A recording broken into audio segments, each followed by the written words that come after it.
Turtle in Paradise.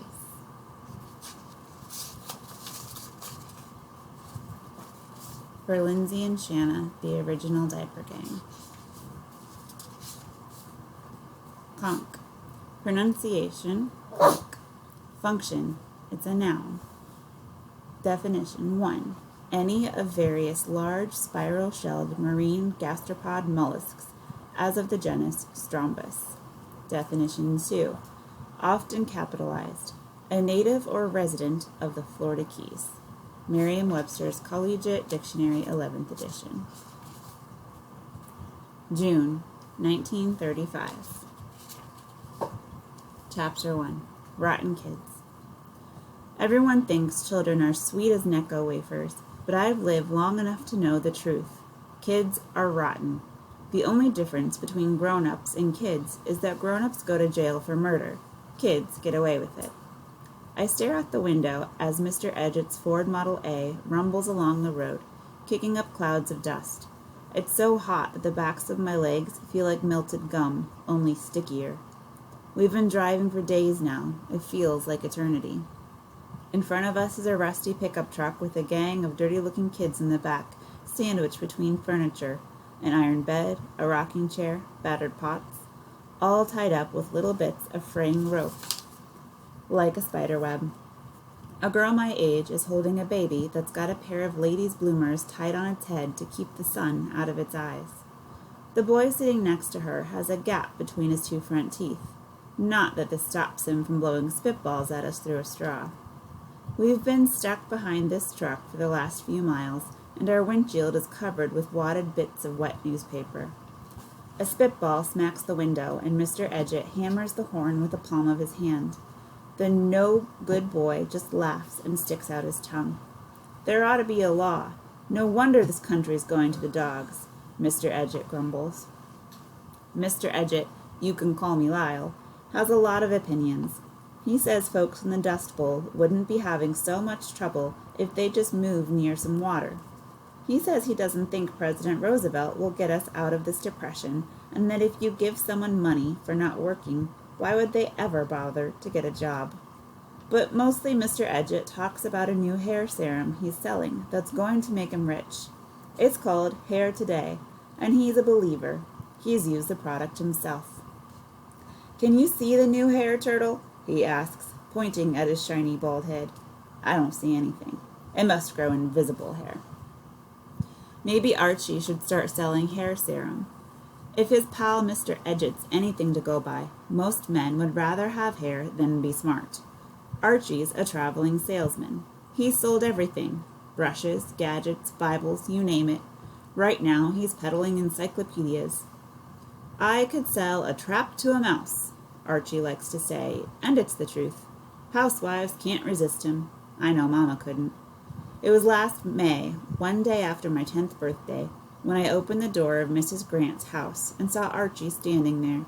He had dark brown eyes and thick black hair brushed back with lemon pomade. Well, hello there, Archie said to me, tipping his Panama hat. Is the lady of the house at home? Which lady? I asked. The ugly one or the pretty one? He laughed. Why, ain't you a sweet little thing? I'm not sweet, I said. I slugged Ronald Carruthers when he tried to throw my cat in the well, and I'd do it again. Archie roared with laughter. I'll bet you would. What's your name, princess? Turtle, I said.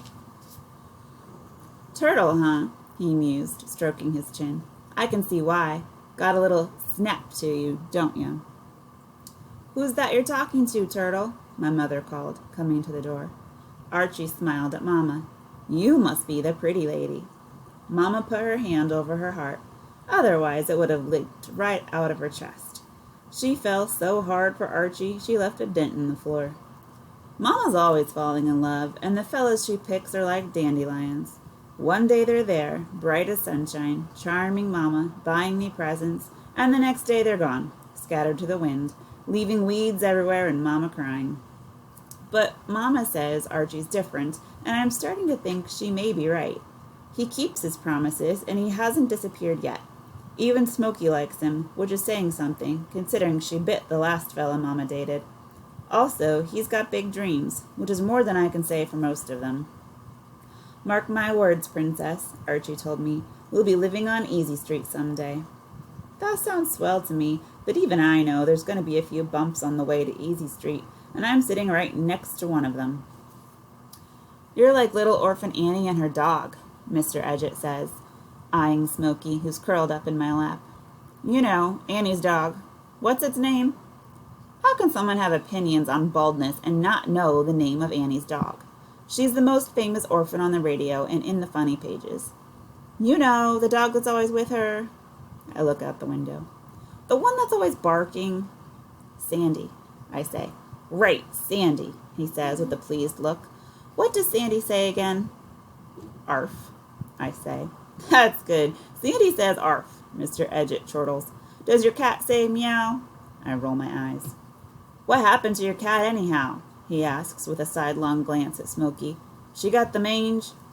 She got burned, I say, smoothing my hand over Smoky's ragged patches of fur. That why you call her Smoky? No, I say. The name came first. I still don't understand why you couldn't stay with that old dame, Mr. Edgett says. Place was a mansion. Looked like something Shirley Temple would live in. Shirley Temple is this kid actress everyone's calling America's little darling. She has dimpled cheeks and ringlet curls and is always breaking into song or doing a dance number at the drop of a hat. Everyone thinks she's the cutest thing ever. I can't stand her. Real kids aren't anything like Shirley Temple, and I should know. Because Mama's the housekeeper, we get free room and board, which wouldn't be so bad, except the rest of the house usually comes with kids. And they're never nice to the housekeeper's daughter. There was 12-year-old Sylvia Decker, who gave me her old doll and then told her mother that I stole it from her. We didn't last very long there. And then there was Josephine Stark, who told all the kids at school that it was my job to clean the toilet. No one would play with me after that. The worst, though, were the Curly boys, Melvin and Marvin. They thought it would be funny to light poor Smoky's tail on fire and watch her run around. Mr. Curly didn't believe me when I told him what his boys did, and he fired Mama on the spot. Like I said, kids are rotten. Mama's promised me that someday we're going to live in our own home. We've got it all picked out, too. It's a Sears mail-order house from a kit. The Bellwood, model number 3304. This is what the brochure says. The Bellwood is another happy combination of a well-laid-out floor plan with a modern, attractive exterior. The design is an adaptation of a small English cottage. There's a living room, a kitchen, a dining room, 2 bedrooms, and a bathroom that comes with something called a Venetian mirrored medicine case. I don't know what that is, but it sure sounds fancy. Still, we're a long way from living in the Bellwood. Mama says she's lucky to have a job with Mrs. Budnick, considering how tough times are. I don't know how lucky I am, though. Mrs. Budnick shook her head when Mama brought our things over to her house. You didn't say anything about a child. Children are noisy. I can't abide noise, Mrs. Budnick said, tapping her foot. I asked Archie if I could stay with him. Princess, he said, shaking his head, I live in a rooming house with a bunch of other men. I don't think it's exactly the kind of place a young lady should be, if you get my meaning. So now I'm on my way to Key West to live with Mama's sister, Minerva, who I've never met. Mr. Edgett's a pal of Archie's, and since he was already going to Miami to meet with a fella about hair today, he offered to give me a ride. Also, he owes Archie a bunch of money.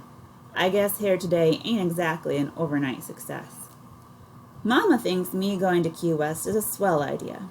You'll love it, baby, Mama told me. Mama's good at looking at the sunny side of life. Her favorite song is Life is Just a Bowl of Cherries. I blame Hollywood. Mama's watched so many pictures that she believes in happy endings. She's been waiting her whole life to find someone who will sweep her off her feet and take care of her. Me, I think life's more like that cartoon by Mr. Disney, The 3 Little Pigs. Some big bad wolf's always trying to blow down your house. Ahead of us, the pickup truck is swerving wildly. The kids in the back are clinging to the side. What's that fella doing anyway? Mr. Edgett asks. I think his tire's gone flat, I say. A moment later, the pickup truck pulls off to the side of the road in a cloud of dust. We slow down beside the truck. There's a worn-looking lady in the front seat staring straight ahead, a drooling toddler asleep on her lap. The fellow behind the wheel is rubbing his eyes. Mr. Edgett calls out the rolled-down window. "You need help there, buddy?" "Do we look like we need help?" the boy in the back asks. Mr. Edgett shakes his head. "Bunch of fools, this whole country," he says, and we start to move again. I lean out the window, looking back. The boy blows a spitball, but we've pulled away already. It falls short, landing on the road.